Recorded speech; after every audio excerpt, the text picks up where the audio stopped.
galera, meu nome é Gilberto Melo e esse é o nosso curso de Doutrina de Umbanda. Hoje eu estou aqui continuando a nossa série sobre orixás para falar do nosso pai Omulu, Atotô Omulu. Salve nosso pai Omulu. Omulu é um dos orixás mais cultuados e mais conhecidos dentro da Umbanda, né? E hoje eu estou aqui para trazer os mistérios dele para você.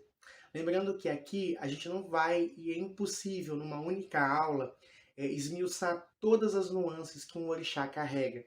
Um orixá é uma potência divina, um orixá é uma fatoração de Deus. Fica impossível a gente limitar isso em alguns minutos. Mas a nossa intenção aqui não é dizer, olha, o Molu é isso, Ogum é isso, não. Nós estamos aqui para trazer bases, dialogar com vocês, né, trazer uma informação, principalmente se você não a tem, mas a gente sempre incentiva também os alunos a buscarem em outras fontes, em outros cursos, né, ler livros, consultar um babalaô, consultar um pai de santo, vivenciar o dia a dia do terreiro. É isso que vai fazer com que você cresça, desenvolva e amadureça na sua espiritualidade, tá bom? Continuando então, Omolu. A palavra Omolu significa rei ou senhor da terra. Omolu rege a terra seca, a terra árida, tá? Não, a terra molhada é domínio de Nanã, que é o barro, que é o lodo. Omolu rege a terra seca. E a ação de Omolu é uma ação que gera muito temor. Por exemplo, no passado, muitos sacerdotes que ainda não tinham muita dimensão sobre o sagrado de Omulu disseminavam muito o medo a essa energia. Falavam que Omulu matava, falava que Omulu, assim, que se você não cuidasse de Omulu direito, você ia adoecer e morrer. Falava que os filhos de Omulu tinham o poder de matar só com os olhos. São algumas coisas que a gente encontra nos primeiros relatos de Umbanda. E coisas como essas acabaram ecoando ao longo do tempo, fomentando preconceito, fomentando ignorância muitas vezes entre os próprios praticantes da religião. Omolu é o orixá da doença, da cura, da morte, da transformação, da paralisação. Gilberto, então Omolu não pode ser bom? Como é que o orixá que rege a doença pode ser bom? Primeiramente, vamos entender que não existe doença. O que existe é um estado de não saúde, tá? A doença, o que nós chamamos de doença, nada mais é do que um desequilíbrio da saúde, né? O seu corpo ele é perfeito. Quando algo começa a funcionar de forma diversa, instaura-se a doença, ou seja, o desequilíbrio. A doença ela não existe, ela é um desequilíbrio do sistema do corpo. O Omolu possui um efeito chamado paralisador. A ação de Omolu, diferente da ação de Ogum, que a gente já estudou, que é impulsionar, o Omolu tem o efeito de paralisar. Tanto que a sua cor em muitos terreiros é o preto, que tem esse aspecto, como a gente visualizou lá em Exu, paralisador. O Omolu, ele vem trazer o equilíbrio. E às vezes a doença é sim um fator de equilíbrio moral e emocional. Dentro da Umbanda, nós falamos muitas vezes, né, de karma. Muitas vezes nós falamos das leis universais, ação e reação. A doença, ela surge muitas vezes na nossa vida como uma questão oriunda dos nossos excessos. Por exemplo, se nós tivéssemos um padrão emocional adequado, se nós nos alimentássemos adequadamente, cuidássemos do nosso corpo físico, que é uma obrigação de todos nós, o corpo físico ele é como um carro, ele precisa de manutenção e precisa de zelo, senão ele vai fundir o motor. A doença ela é nossa responsabilidade, o homem cria as suas doenças. Ele ativa essa fatoração paralisadora de Omolu, né, através de suas posturas. E aí o Omolu entra nesse processo que a pessoa está doente também para curar, porque é ele que transmuta. O Omolu está no final das coisas. O Omolu é um orixá que sempre está ao nosso lado. Como ele rege o fim das coisas, e aí não é só o fim da encarnação física, também esse fim. E que todos nós vamos passar. Como é que eu posso, por exemplo, temer algo que é tão natural como a morte? Não que eu queira morrer. Eu acho que a vida devia ter 500 anos, 1000 anos. Mas como é que eu posso temer?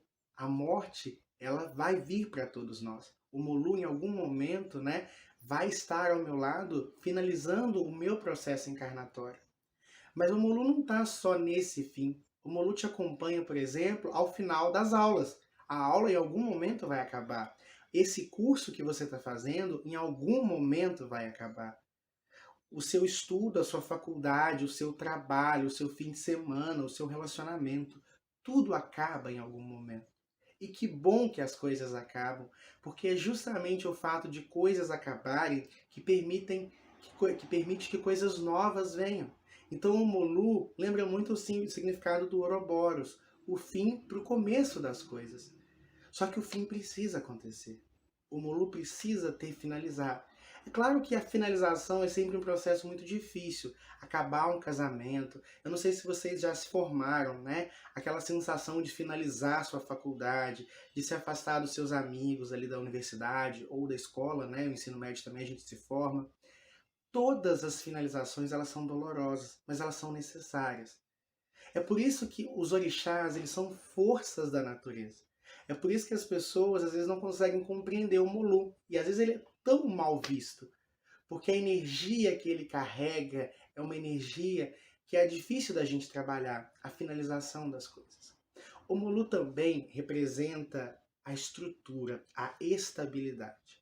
Vamos pensar numa imagem aqui. Imagina um jardim florido. O jardim ele é lindo, ele é belo, mas ele é vão. Você concorda comigo? Vem uma tempestade, acabou o jardim. O inverno vem, acabou o jardim. Mas a terra abaixo do jardim, aquela que nutre o jardim, aquela que o jardim pode ser todo capinado e replantado, vai continuar nutrindo o jardim, essa é estável. O Molu é estabilidade, o Molu é estrutura. O Molu, no seu corpo físico, ele rege os seus ossos, a sua estabilidade, a sua estrutura. É a última coisa que se desfaz no corpo humano, os ossos, regidos por Pai Molu. A estrutura, a terra. O osso, se você perceber, ele é feito basicamente de minerais. Mineral é o quê? Terra. O Molu é o senhor da terra. O Molu, ele apresenta uma variação, conhecida como Obaluayê, que seria a face jovem de Omulu. Tá? Que seria um Omulu mais jovem, que é um desdobramento, é uma qualidade. Eu já falei isso em Oxanguian para Oxalá. A gente vai ter uma aula específica sobre o que seriam essas qualidades. Mas o Baluayê ele vai representar muito mais o aspecto de cura de Omulu, muito mais o aspecto jovial de Omulu. Tanto que os filhos de Obaluayê, apesar de também carregarem aquela questão dos filhos de Omulu serem mais ranzinhos, os filhos de Obaluayê já são mais abertos, né? Os filhos de Obaluayê já são mais comunicativos do que os filhos de Omulu, por exemplo. Não é incomum, por exemplo, os filhos de Omulu terem ictrícias na pele ou constantemente viverem situações com pele, né? As lendas de Omulu o retratam também com essas mesmas doenças. Algumas lendas de Omulu que eu vou contar agora vai servir para você entender um pouco o arquétipo dele e eu vou tentar explicar isso para vocês. Omulu, ele é filho de Oxalá com Nanã. Só que ele era muito feio, muito mirradinho. Nanã acaba o abandonando, né? Ele é cuidado por mãe Iemanjá, mas assim, o sol da praia, a água do mar, tudo isso seca as feridas de Omulu, mas ele fica cheio de cicatrizes. Então ele é coberto com palha da costa, né, justamente para que essa feiura não seja exposta ao mundo. Estava tendo uma festa no Orum. Orum é o céu, a morada dos orixás na cultura iorubá. E Omulu queria, e ele foi chegando devagarzinho, mas ninguém queria ficar perto de Omulu por causa da sua feiura. Yansan dança ali com Omulu, o seu vento expande as palhas e a ictirícia de Omulu sai em forma de pipoca. E ele se mostra o mais lindo dos orixás. Ao final daquela festa, Omulu se cobre de novo, porque ele não queria ser julgado enquanto era feio e doente, ele não queria ser julgado agora pela sua aparência. O Omulu é um grande mistério da Umbanda. Então aqui a gente tira algumas coisas. Por exemplo, o banho de Omulu, que é o banho de pipoca estourado no azeite de dendê sem sal, jogado do pescoço para baixo, para combater ictirícia, representando esse mito. Tá? É muito comum, eu utilizo muito no terreiro. É um banho maravilhoso para desfazer as energias, os processos assim negativos, além de trabalhar muito a pele. Isso é o famoso banho de Omolu. Omolu, como rei e senhor da terra, ele também representa para nós a beleza interna, que é a que vale. Né? A palha da costa é uma metáfora para o corpo físico e a alma que está lá dentro, que é perfeita, que é linda, que é belo. Esse mito também nos ensina a não julgar pela aparência. Mas a gente percebe, por exemplo, a energia de Omolu é solitária. Omolu vive sozinho, né, na floresta e tudo mais. Omolu é meio rejeitado, porque essa energia do fim ninguém suporta, ninguém gosta. Só um espírito muito iluminado consegue ver Deus na morte, consegue ver Deus no fim das coisas. Porque Deus também está ali, Deus está em tudo. E em cada lugar que Deus está, nós na Umbanda o chamamos de um jeito. O Deus da finalização, Omolu. Mas nada mais é do que a ação de Deus finalizando ciclos e para permitir que coisas novas iniciem na nossa vida. Essa é a ação de Pai Omolu na nossa vida. Omolu é a paralisação, é a estabilidade, é a estrutura. Omolu rege o silêncio, tanto que a saudação Atotô Omolu significa silêncio, ele está no meio de nós. É um ato de reverência, de respeito. Omolu é um orixá grande. Omolu é aquele que nos abraça no momento da nossa morte e planta a gente de novo para que a gente possa entrar num processo de reencarnação. Essa ligação de Omolu com a terra é onde se planta, né? Então o Omolu ele é como se ele plantasse almas, né? Ele colhe o grão. Imagina a colheita, tanto que quando a gente vai fazer a associação de deidades, nós associamos Omolu a Saturno, que é o senhor da colheita. Muitas vezes o Omolu ele é o ceifeiro de Deus, né? Essa imagem que a gente tem da morte com uma foice, ela não é em vão, ela tem um propósito. Ela é a colheita da alma. Então assim, você vai e colhe o milho e depois planta ele de novo. E é o que acontece. O Omolu vem encerrando ciclos para que novos ciclos aconteçam sobre as sementes, né, que foram colhidas no ciclo anterior. Por exemplo, vamos pegar a sua faculdade, ou o seu curso técnico, ou esse curso de Umbanda que você está fazendo comigo.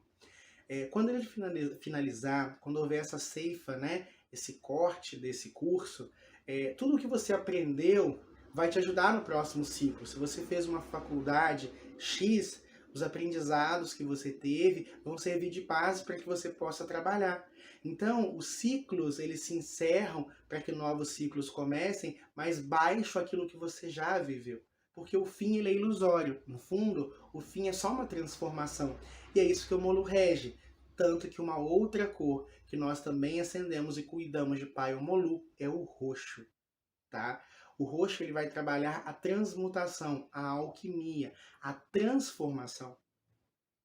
O Omolu é sincretizado com São Lázaro e São Roque, que são santos também que têm essa associação com doença, né, com pele e tudo mais. É importante isso. Lázaro foi ressuscitado por Mestre Jesus, né, na tradição judaico-cristã. Então o que acontece? Essa coisa do morto que foi trazido à vida, do doente, né? Então do divino que trouxe de volta São Lázaro, acabou gerando também essa questão de associando ali direto com o Omolu, tá?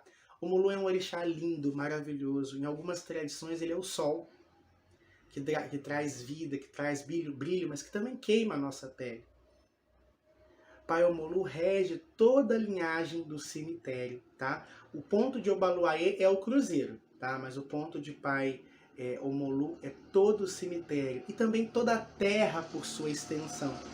A areia da praia também é domínio de Omolu, tanto que é muito comum nós fazermos oferendas ao Omolu também na areia da praia, mas toda a terra é de Pai Omolu. Geralmente os espíritos que trabalham dentro dessa irradiação, manipulando a energia de Omolu, como a linhagem dos caveiras, né, Tata Caveira, Seu Caveira, e outras entidades, geralmente entidades caveiras são de Omolu e entidades das almas de Obaluayê. Tá? Eu faço esse paralelo para ficar mais fácil para vocês entenderem. O Obaluayê está mais ligado às almas, o Omolu está mais ligado à terra, à morte, ao corpo físico de modo geral. O Omolu é mais duro do que o Obaluayê. O Baloaê é mais energético, vamos falar assim. Então, a linhagem dos caveiras são entidades mais sérias, mais sóbrias, mais duras, um pouco ranzinza, porque o Molu é um orixá velho, é um orixá ancião, e todos os orixás velhos, Oxalufã, Nanã, o Molu, eles são um pouco ranzinza, faz parte do mistério da velhice, né, esse aspecto ranzinza. O Molu, junto com o pai Oxalá, sustenta também a linha dos pretos velhos. Todos os pretos velhos trabalham dentro da energia de pai Omolu. Tanto que na Umbanda tradicional antiga, eles vinham na chamada linha das almas, que é sustentada por pai Obaluayê, que é uma face de pai Omolu, tá bom? Pessoal, eu espero que vocês tenham compreendido, que tenham gostado, né? Que vocês possam fazer também a leitura dos materiais. Eu vejo vocês na próxima aula. Muita luz, muita paz, muito equilíbrio e até o próximo encontro.